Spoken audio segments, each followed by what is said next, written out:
Nice weather if you're a duck, huh? If you're a duck, that's true. If you're a duck.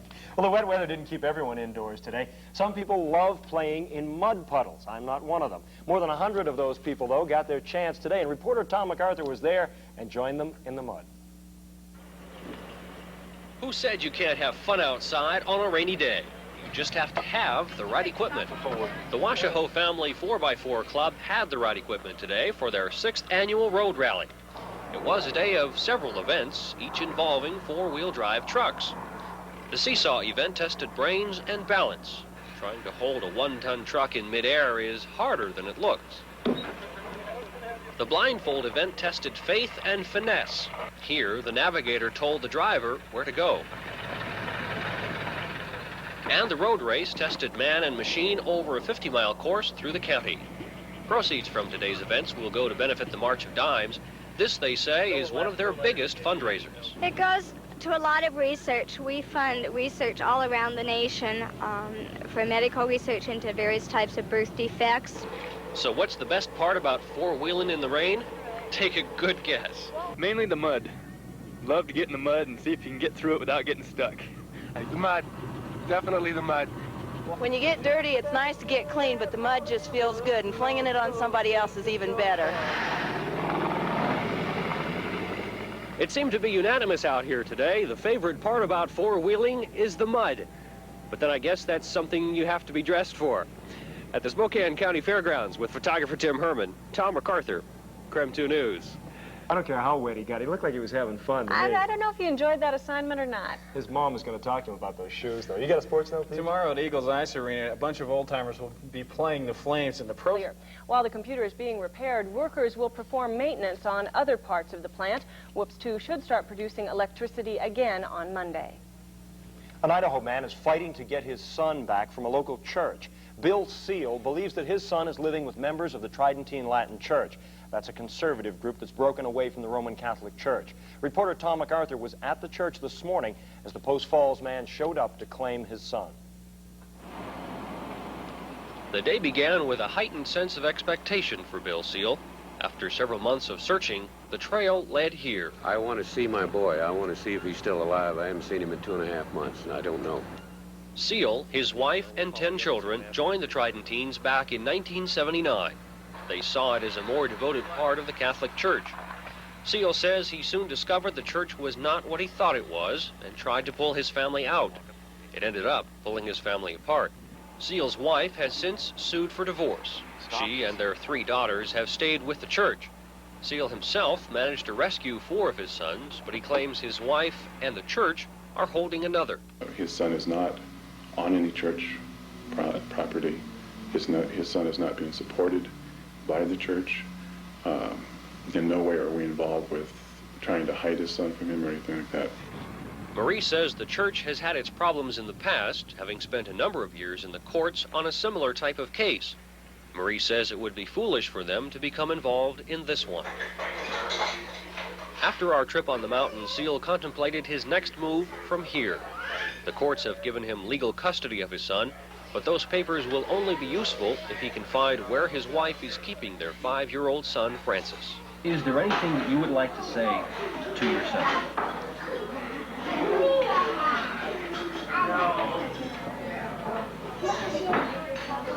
Yeah.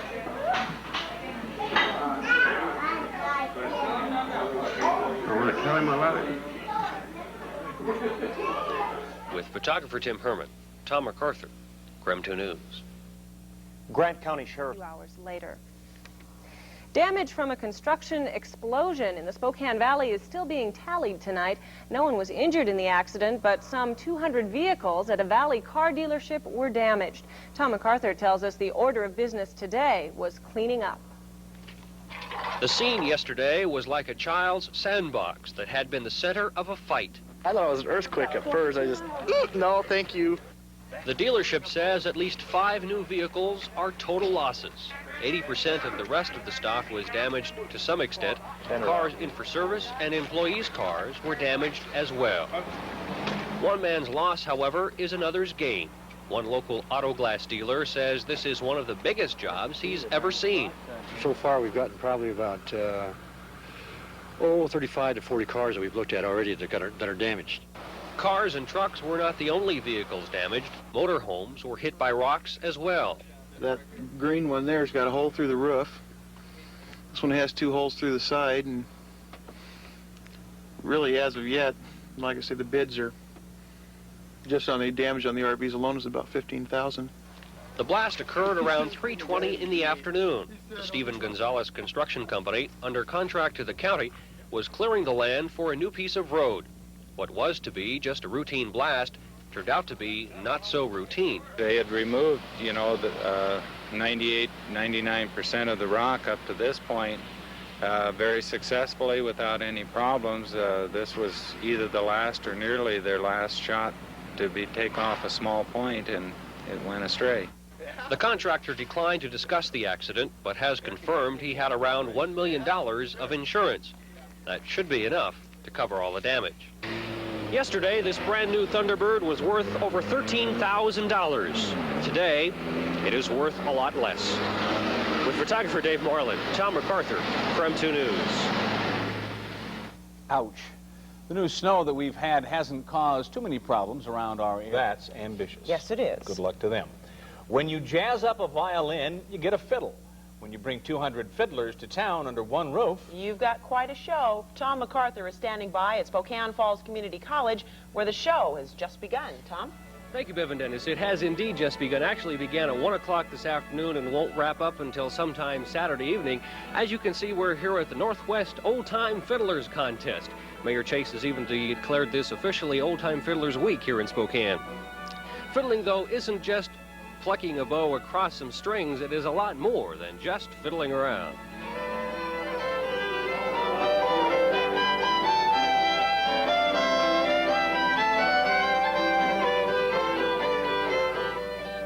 Fiddlers from all over the Northwest have gathered here in Spokane for the past 17 years for the Northwest Regional Fiddlers Contest. The event features several kinds of acoustical instruments, but the star of the show is the fiddle. Of all the instruments in the world, why play the fiddle?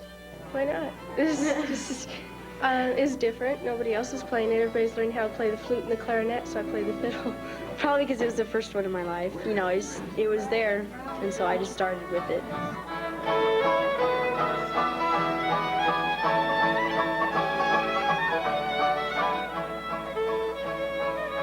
The interesting thing about this contest is the judges never get to see the people they are judging. The music is piped into them over a loudspeaker system so they can concentrate on just the music and not the musicians.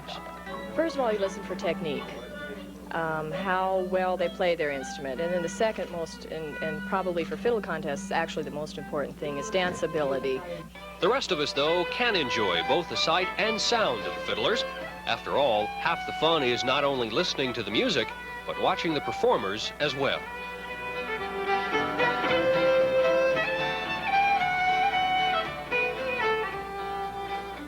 Now that's music. Joining us now is contest chairman John Thompson.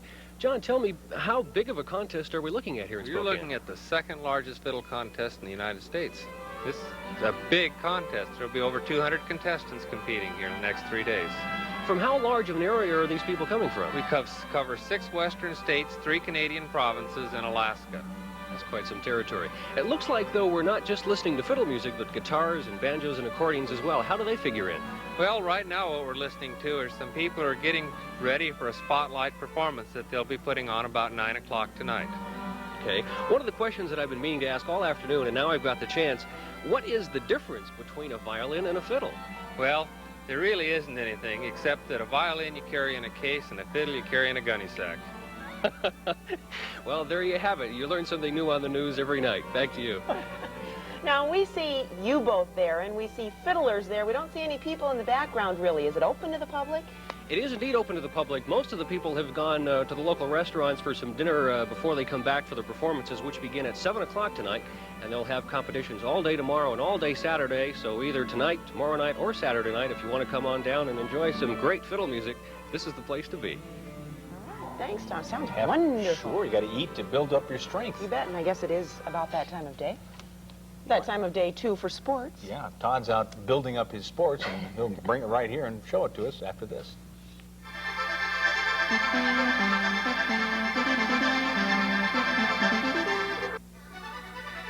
From the Inland Empire, KREM-2 Weekend News with the KREM-2 News team. Emily Langlie, Jack Groh, Joyce Taylor, and Paul Seebeck. Christians all over the world celebrated Easter Sunday today. For many people, Spokane's sunrise service began their day, a ceremony that's become a tradition for hundreds. Good evening. For the 10th year in a row, one of Spokane's largest sunrise services was held this morning on Sunset Hill. Reporter Tom MacArthur was there.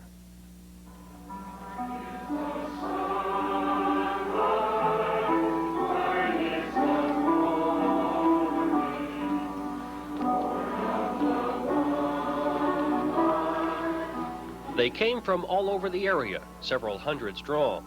They gathered because of an old story told in the Bible. There it is written, Mary of Magdala went to the tomb of the crucified Jesus early in the morning while it was still dark. So the tradition has been to have Easter sunrise services in celebration of that moment when she and the other women went to the tomb early in the morning to see, to actually minister to the dead Christ, and then discovered that he was risen in fact.